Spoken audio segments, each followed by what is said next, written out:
Yeah, carry on. Sorry. No worries.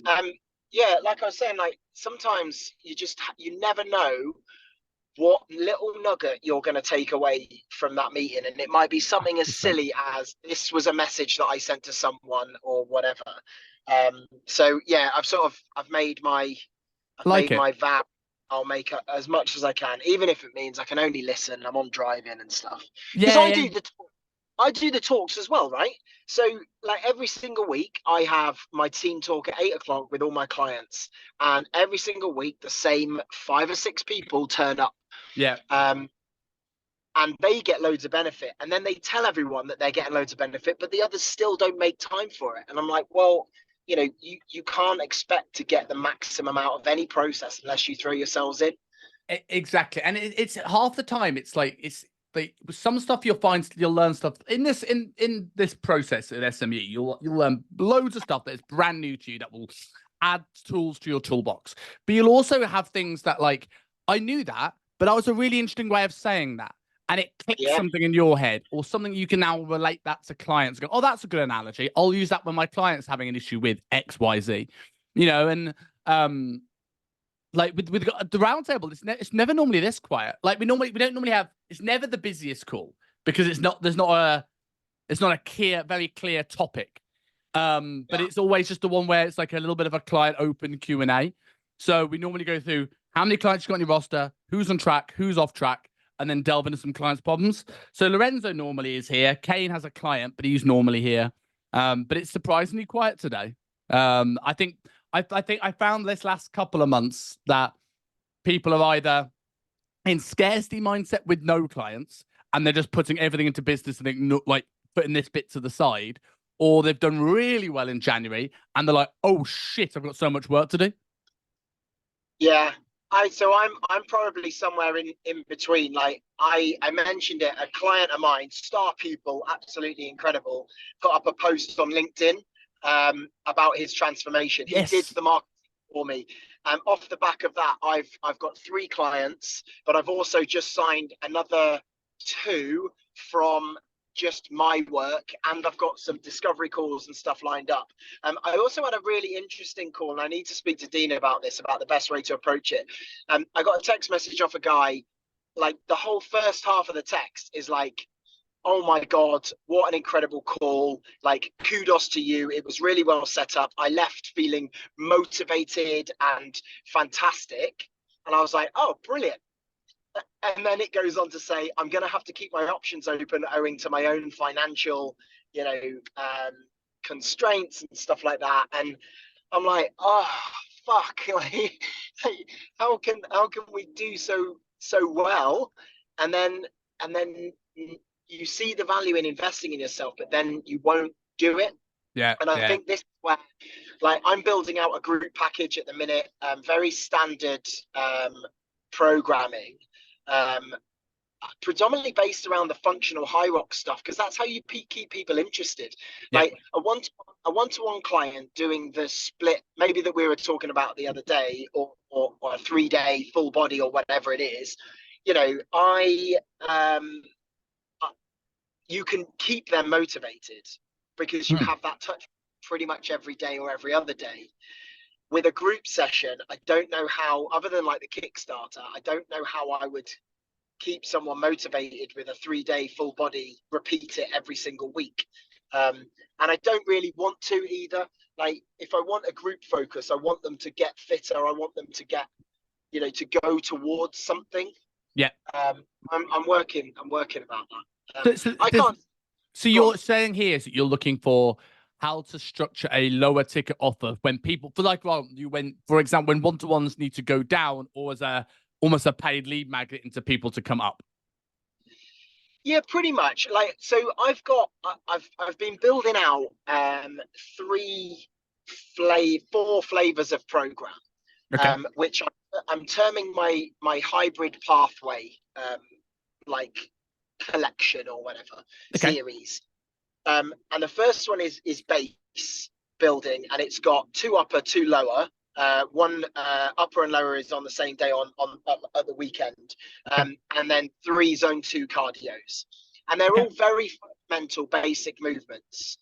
Everything, I mean, I say fundamental, they're a complex movement, but they're fundamental for building strength and hybrid strength. For what I see, I've done this program myself and it fucking works.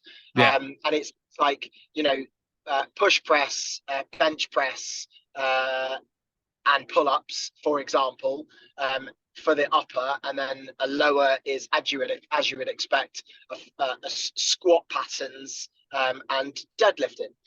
And it builds strength over the period, because that's what I want them to do, to feel you know, strong and fit when they start over 8 weeks. And then I've built out like a hybrid speed, so it's predominantly focused on a bit of running and some high intensity intervals, with a bit of strength, of course. Then I've got a strength one, and then I've got so that's that one. And then I've got an 8 weeks get you in pack. This is what a beginner high roxer can do over 8 weeks, and then lead you up to mid stay. And then I'll build out some more advanced ones. And I'm looking at a ticket at around 197 for 8 weeks, and it'll be automated. And the check-in, and I was chatting to Nate Sewell about this. Automated messaging, like, here's a bit on nutrition, here's a bit on habit forming, so that I still keep to my core principles of my package, but just done in an automated way. Yeah. And then they get a once a week group call, and that's where we can discuss, right, how's everyone found the programming this week? What do we need? Oh, okay, so some top tips on this, some top tips on that. So we can do that. And I think that that's going to be my lower ticket group based offer. Yeah. So like I like that. And it's not too dissimilar from like I've helped quite a few people with group programs over the years. There was actually a building a group program supercharged lecture that goes into this in more detail on the portal. Oh, right. But like it's you want to find like this. It depends on how you want to present this. Like to start off with going into the programming, and I'll do this without using the whiteboard because I appreciate you driving, you can't look at the screen. But when it comes to like looking at the programming, high rocks is difficult because you push yourself into it. Like it's a good goal, people want to do it, but you push yourself into a corner of movements that may be a little bit more complex than truly beginners at like, oh, I like this high rocks thing, let's do it, but they've never been in the gym before. You say that, but if we look at the movement patterns throughout the whole thing, okay, so running is the base one, and there's about 8 to 8.5 kilometers of running in 1 kilometer intervals. But then the stations are ski erg, row. You have in there burpee broad jumps. Fair enough, that's got a little bit complex, but burpee step up into a broad jump. It's less about the actual event itself, because I do think this is actually a really nice. I think high rocks are wonderfully scaled down CrossFit, where you're not doing like max snatches and squats for reps, but it's more about like how you're training for it. Like running as well. Like for most people, running should be a fundamental thing, and people go, "Oh, I'll just go for a run." But if you're now dealing with like overweight alcoholic Dave and, you know, flabby Susan, right? That like the impact on the joints, their foot mechanics, the hip mechanics. There's a lot of stuff that could go wrong, which should cause issues here around the spine, the hip, and the knee. And again, it's a group program. If someone's got lower back pain, sign up for the 1-to-1, right? If you're not ready for running, that's your thing. That's your lesson to pay a little bit extra, and I will personalize this. Yeah, and the good thing about that is you get access in my 1-to-1. Now you get access to plug-in rehab as well. Yeah.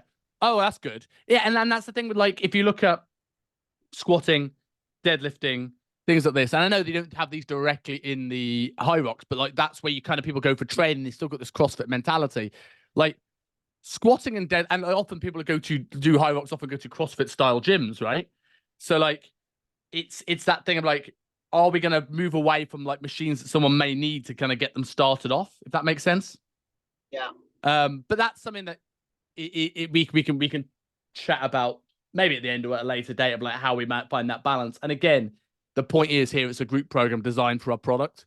So like, this is a high rocks low ticket. Like if you want more tailoring, or we can either discuss this on a group call and you work it out yourself, or you'd pay for your 1-to-1. But essentially, how I've encouraged people to run this, I've always think of like nutrition being that fundamental key here now, right? Most people sort of know what to eat. They either know what to eat and don't do it, or they are clueless to what's healthy in terms of because they're bombarded with hormones versus calories versus things that say healthy on the packaging. So I was like, well, how do we build in like a habit-based model that you can sort of filter like someone into like, let's say, rather than just giving someone their macro split and then off you go, which only works for people that know what they're doing with macros and tracking, but isn't so slow a process like precision nutrition, where it's like week 1, add a fish oil, week 2, have protein for breakfast, and you'll get in shape at some point in 2057.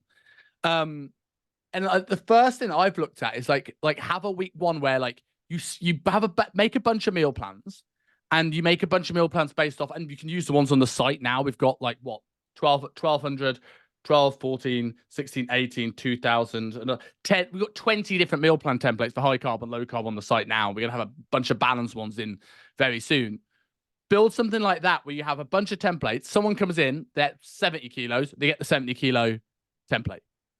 Like times the body weight by 10, send it. So it's automated, but also with a little bit of like, it's better than just here's your program, here's a palm, go. You know, like you've got something to work on. That's genius. There's your nugget. Because that's the nugget for today. Like, and I know that there's going to be like there's already been a load more, but mate, like that is fucking genius. So Stobbsy put out the other day a lead magnet, and he was like, if you want, just DM me the word 1500 if you want a 1500 calorie. Yeah, Ollie, that was one of Ollie's ones a couple of weeks ago. He's got a bunch of them on the portal on his Facebook page. And I was like, what a fucking idea. Like, because the ones that I got, so I got like a 16, 18, 2000, 2200, I think. Yep. I got them from Graph. Now that's great, and Graphit are all well and good, but it's linked with their specific recipe books from whatever they did. So, you're like, it's not a very simple meal plan. It's use this recipe and this recipe and this recipe. Now, not every, like when it comes to, so complicated. Great if you like cooking. If you're a stay-at-home mum that loves to cook, that is a meal plan strategy for you. But it's not for the busy office worker that's got 20 minutes to grab and go something. Exactly. And one of the things that I'm desperately trying to ram down the throat of my clients is, when it comes to your food, keep it fucking simple. Yes. Like you can achieve so much with 0-calorie sauces, and oh my God, no, they've got sweeteners in. Yeah, but you're not drinking gallons of the fucking stuff, so get over it. Yeah. And with herbs and stuff, like if I'm cooking at home, I'll get an onion, some mince, some tomatoes, peppers, that kind of stuff. Bang it all in a pan with the mince, and then put some plain rice next to it. Done. Whoa, there you go. There's a fucking meal. I do the same with chicken and all sorts. And anyway, I digress. But that's really interesting, because I can build out like a section on my members area, which are, these are the meal plans that are available for this, and this. And it would actually help. I believe it would help my my one-to-one clients as well, because the amount of them, like Adam, so Adam Glover is within my team, which is fantastic, and he gives example days, and the amount of people who have come back and gone, but I need you to tell me what to eat. Well, there you go. There's some example days. There's 3 of them there that are absolutely perfect for what you want. And they're like, oh, I didn't really know how that was used. I was like, well, fucking use your head. Like, I would do a video of that as well. Like have that, like someone comes in, right? There, and you can either do this in 2 ways. You can either have a Notion page with all the templates there and pick based off your weight and really lean into this as a group automated program. Or you can make it seem like it's a little bit of personalization and go, you can automate this. When they sign up, you can use, whether it's Zapier or whatever else you want, to go, right, they put in their form, I'm 64 kilos, boom, it gives them this meal plan. They get the meal plan. And then, like, depending on how much you want to give to these people, whenever I ever did a group program, I would do a kickoff call. Like when I did Andy Hillox's social media. I mean, it's group program. He's got a group community once a week. I promise you this is relevant. He did a one-to-one audit with me at the start and going, right, here's what I think the problems are. Here's the kind of content you should lean into. And then I just go into the group Q&As. I'd almost like to have a great call. Here's your meal plan. We'll personalize this together. Right. Look at the foods on this. Do you like this? Do you hate this? No, I hate that. Cool. What would you rather have? Change the foods. I have a meal plan with drop-down menus. So I send the PDF and I've got a spreadsheet where I can make a new version of it with them.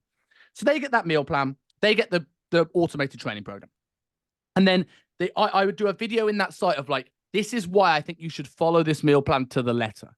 Because we can talk about, look, right now, you've got a million decisions to make, right? We need structure, we need routine, we need consistency. And just say like, look, there's going to be meals out. We can talk about them on the community calls, but I want you to stick to this as close to the letter the first 4 weeks. And we'll teach you over the next 4 weeks and the habits we're going to have to add more variety and add more flexibility into this meal plan once you have the foundation in place.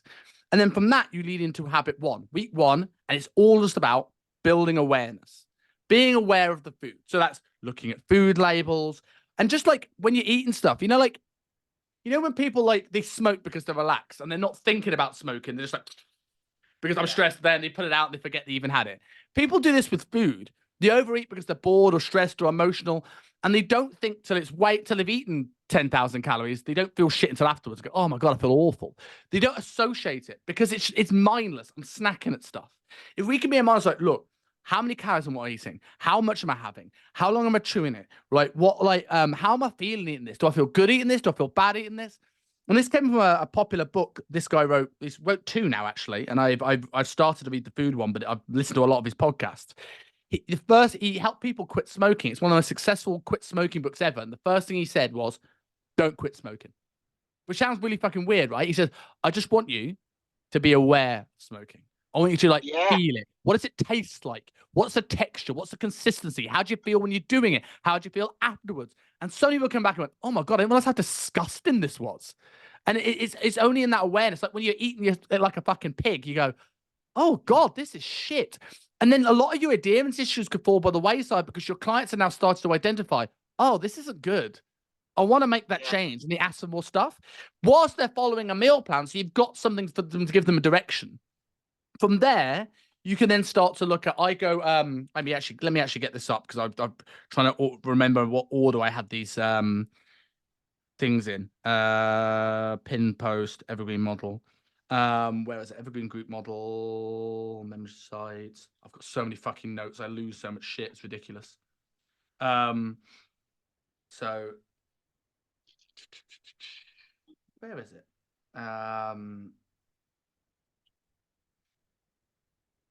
I actually can't find it now, but yeah. So like, we'll find that, and then like, I would only be like week 4. Was it? Oh yeah. Okay. So then week 2 was find your trigger loop. So like, now you've got awareness of the food. Start building awareness into what are the triggers to have the food. Are you noticing? Is it with stress? Is it with boredom? Right. And the week 2's habit is just notice what makes you want to go for food. And then, whether you do this in week 2 or whether you do this in week 3, it's like, right, now you found out what your triggers are. Tell me a little bit about like, what are 3 possible ways you could deal with that trigger that aren't food related? So let's say I'm eating because I'm bored. Right. What else could you do to help boredom? Well, I like reading a book. I like going to the gym, and I like, I don't know, fucking masturbating. I don't give a fuck what it is. Right. And then said to Clark, okay, what's the one thing you're going to do out of those 3? And you go, oh, I'm going to fucking masturbate every time I want to eat food. Cool. And if it stops you eating, I don't give a fuck what you do. Or I'm going to read a chapter of a book. Or I'm going to have a bath. It becomes personal to the client. And what you can do, rather than have it as like a one-to-one communication, you and the client, because this is a group program, you could say, right, I want you to post these things in the Facebook group. And then you just give feedback to that. And not only does that, it allows a group format that's less labor intensive for you. It builds your community up, which people like, because you give them set rules. This week, you're going to put this in the Facebook group. And if it's personal, which I appreciate some of this stuff is, that's fine. I understand, but you're paying for a group program. If you want personal stuff, upgrade and I'll chat to you personally, one-to-one, whenever you like. Week 2, they'll put that habits in and you list it. And then week 3, like, then you start going, right, flexibility through tracking. And you teach people to like have flexibility, take food pictures, match those things up. And you just sort of gear them into like getting the headspace right from how they think and feel around food to then adding flexibility around food. And then your check-in calls, I would always, and this might be another nugget for you. My build around check-in calls, clients don't give a fuck about education for the most part. I think Adam probably does a really good job with nutrition education because he keeps it short with the Q&A. But most of your clients are going to do like, tell me what to do and I will do it. So have your 1-3-1. So like, if you want to do a teach, great. But then every call is a 1-3-1. What is your one biggest problem of the week? What are 3 possible solutions for that problem? And what's the one thing you're going to do this week to try and solve that issue? And it's client driven. They're building autonomy. So like, oh, I'm going out and getting pissed every weekend. Cool. What are 3 possible solutions for that problem? Maybe I only switch to spirit mixers. Maybe I eat before I go out so I don't overeat. Maybe I save some calories. Cool. Which one are you going to do next week? I'm going to try the spirit mixers. Cool. Let's see if that works. Then they come back to the next call. Yeah, mate. I tell you what, all of that is absolute golden. I really like. I've got so much to think about and stuff there. I'm fucking annoyed that I'm driving. I haven't been able to take notes, but but yeah, there's so much in there. I'll send you the link after we finish here to the version of this I did as a group call from the site. I'll just send you the direct SME Yeah, link. that'd be great. Yeah, that'd be perfect. Yeah, I actually have a question that I was going to bring to the round table, if that's all right. Of course.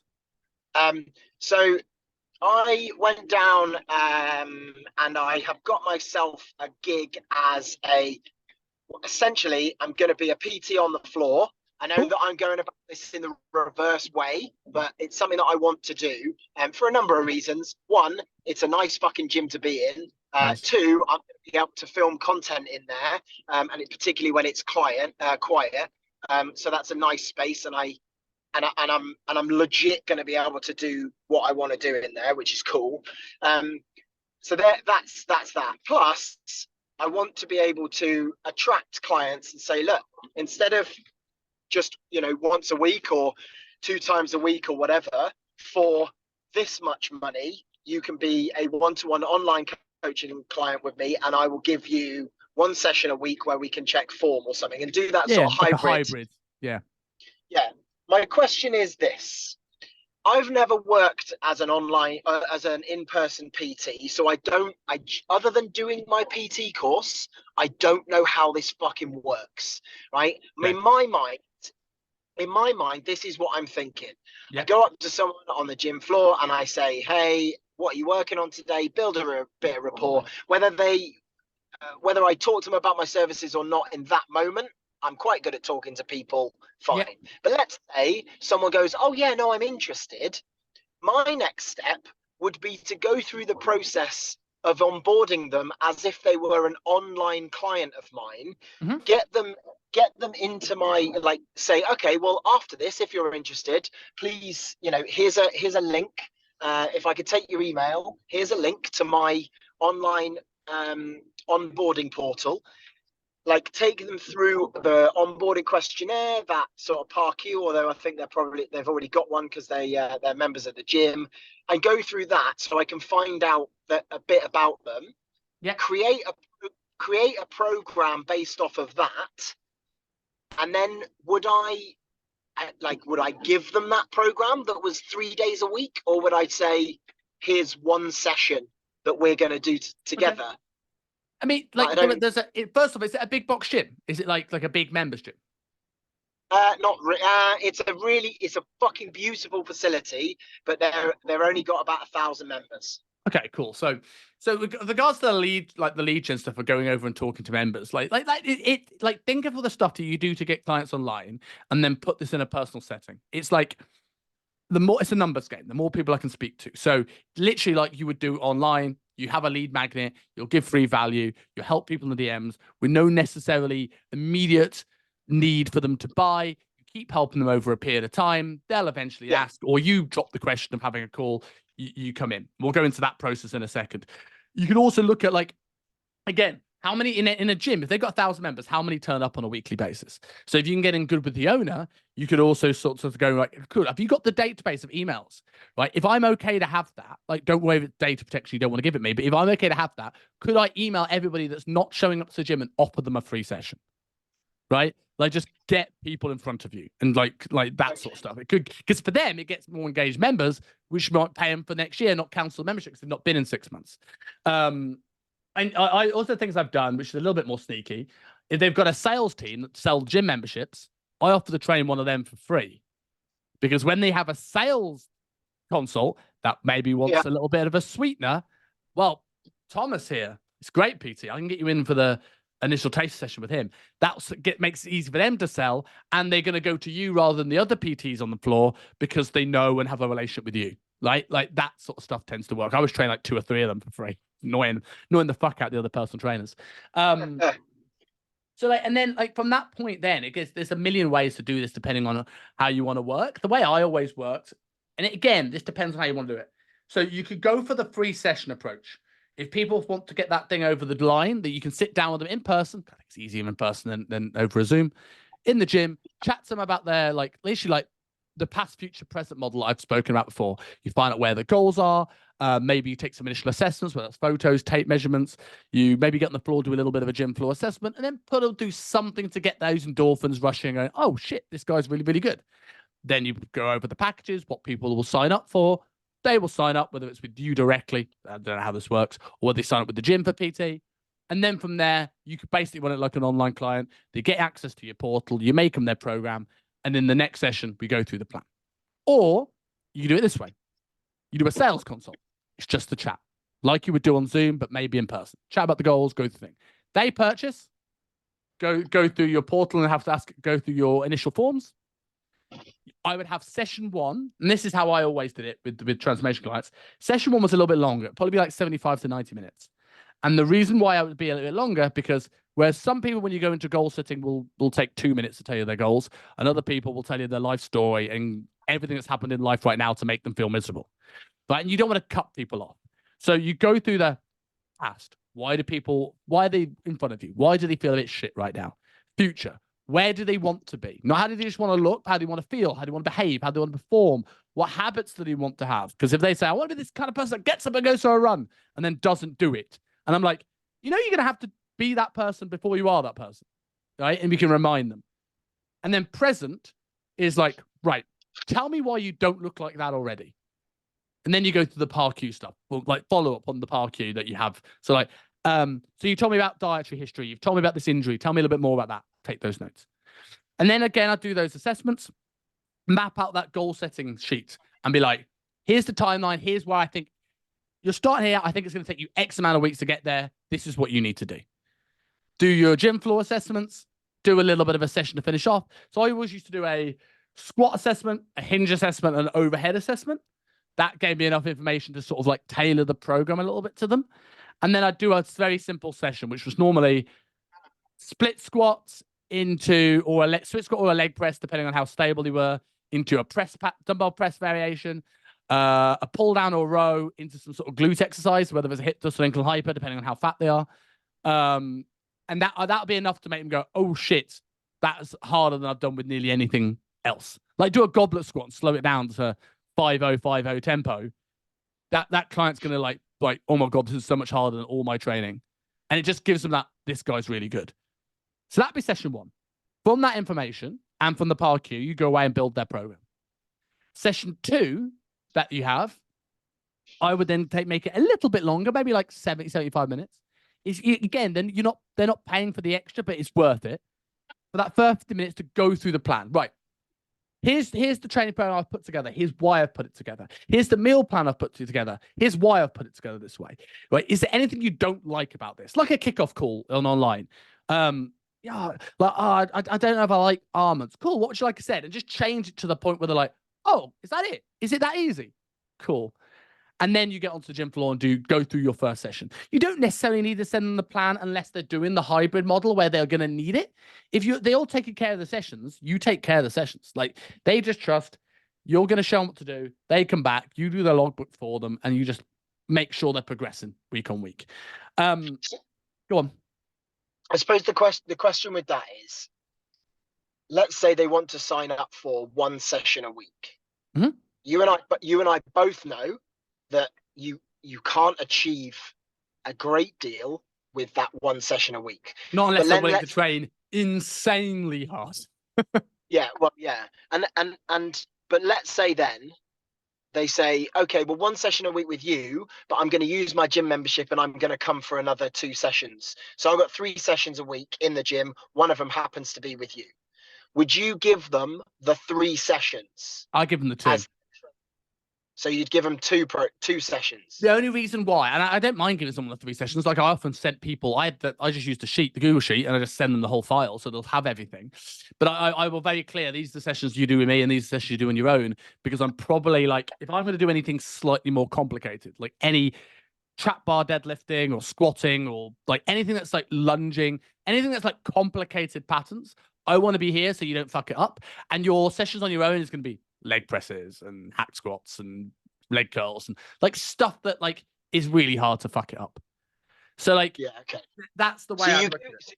so you give them enough that they can actually do the thing on their own, because that's I mean, without sounding like a dickhead, that's the right thing to do. Like, I don't want to be that sleazy sales guy that goes, aha, yes, here's one session a week, but you're going to need 3. I'm not going to give you those other 2 unless Yeah, you pay me. the mentality is never to hold something back from the client because for like sales gain. It's more like, where's the limit of overwhelm? Yeah. And safety. So like I would run and again I always would push in one-to-one. I'd always push 18 and 36 session packages. And you can do it on either pay up front, or they can do it on like you're online. You could pay 3-6 months up front, or they can pay a monthly, which is slightly more expensive.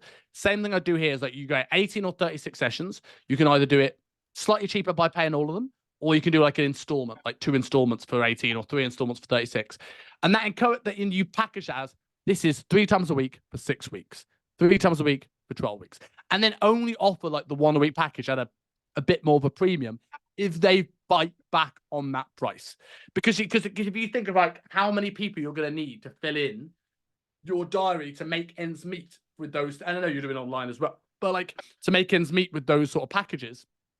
And then if you start getting lots of 1 times a week, it's very difficult to then fit someone that's paying you 3 times a week in, because you've got all these people to work around.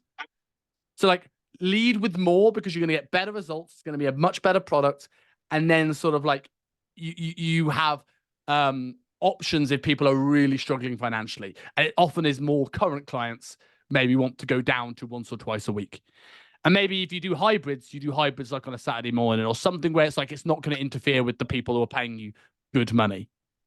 And then for the actual sessions themselves, the biggest bit of advice I give you is like, most of your clients are probably going to be fat loss related. So most of it's going to be what they do outside the gym. So they're going to be tracking some form of data. Now, they might not get a proper check-in from you like you online would, because you see them 3 times a week. But I would look at training, build your sessions around being 55 minutes in length. The first 5 minutes of a session always is data. Let me just stop this camera following me. Like, always is going to be data. So I go, right, I'll open up the spreadsheet, and because I want to make sure that this is the important thing. If they don't fill it in, they know they're going to have to come in and listen to Simon say, what are we working with here? And it creates that, like, this is more important than your set of split squats. And if you don't fill it in, I'll fill it in for you, and it will cut into your session time, because I need things like your weekly average body weight. I need to know what you're doing with your food. And if I don't have that, I'm not just going to pay you for sessions. So I'll go through that 5 minutes and go, here's 1% of your body weight per week. Let's say that's the goal. Obviously, the goal is going to be relevant to the person. Here's where we're at. How like Monday, we set the target. Let's say do Monday, Wednesday, Friday. Monday, we'll set the target for the week. Wednesday, we'll check in and see how that's going. Are you behind target? What can we do to play catch up here? Do you need to get more steps in on the weekend or a big old fucking hike? Do you need to make sure you've got your food prepped? How have you got on with the food so far? Friday, what's the plan for the weekend? And then like you're making sure that first 5 minutes we're looking after the result. And then every other week or every month, depending on how you want to do it, take measurements of some form or another. I used to do calipers every 2 weeks, but you could do circumference every 4, as well as photos. So I thought I was actually gonna. So I'm gonna because I want everything in one place, I've got the Trainerize platform. Yeah. I'm going to use that to enroll all of my, because then I can say to them, look, my one-to-one online coaching clients get feedback with me every week in terms of their nutrition and their stuff like that. We can do that in person, but in order to do that, I'm going to need this. Yeah. I'm going to need that data. Yeah, And exactly. If you want that as part of the service, then I'm going to need you to, and I know that it's not everything, but I'm going to need you to track on MyFitnessPal. I'm going to need you to, give me your body weight measurements and stuff. So, Just mate, log them in like they were like an online client. They fill it in through the Trainerize app and MyFitnessPal, and then you open when the client comes in. The first 7 minutes of every session, you open the back end of Trainerize and you look at what they've done or haven't done, and have a conversation about that. Then go to train, and then every 4 weeks, maybe I'm assuming you can do circumference measurements on Trainerize. You can kind of go every 4 weeks. We take some new photos and we'll do all your circumference measurements, and I'll put them in for you, and that's our chance to go, hey, this waist measurement has come down in 4 weeks, and you're telling me you're only on 1,200 calories. Elaborate, please. Like that sort of stuff. Okay, mate. I tell you what, you have been an absolute a gem, and thank you so much for taking the time. I know that it's part of your service and all that, but you didn't need to go into that with me when I'm just on the call. So I really do appreciate it. I have to go. No worries. Mate, Roundtable's always up and down, and I'll give value to whoever turns up. It's a more of a benefit to you when it's just you here, so it works out nicely. Yeah, I've got so much from it. Simon, take it easy, mate. I'll see you in a bit. See you soon.